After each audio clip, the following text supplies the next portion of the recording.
अक्सर लोग यह कहते हैं कि हम तो जमीन से जुड़े हुए लोग हैं।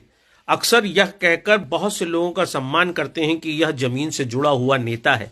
लेकिन क्या कभी अकेले में बैठकर आपने यह सोचा कि वास्तव में आप जमीन से जुड़े हैं या नहीं? क्योंकि एक बहुत सरल सी बात है कि जमीन से जुड़कर एक बीज अपने अंदर की छुपी हुई न जाने कितनी प्रतिभाओं को दुनिया के सामने लाता है, और उस बीज के जमीन से जुड़ने के कारण ही हम यह जान पाते हैं उसके तने, पत्ती, फूल, फल, और अंत में वह देता है छाया। अगर वह जमीन से न जुड़ता तो शायद वह कहीं किसी बोरे में पड़ा होता, सड़ जाता या खाने के काम आता।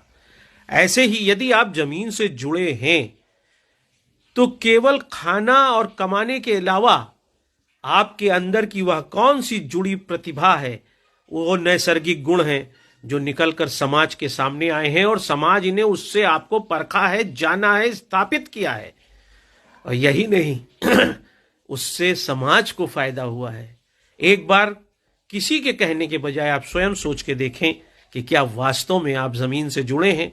और अगर आपको लगता है जमीन से जुड़े हैं तो सिर्फ फूड, सेक्स, प्रोटेक्शन, खाना, मकान, रोटी से ऊपर आपने समाज को अपने अंदर की प्रतिभा से क्या दिया है, यही है जमीन से जुड़ना। और इस पर आप विचार करिए।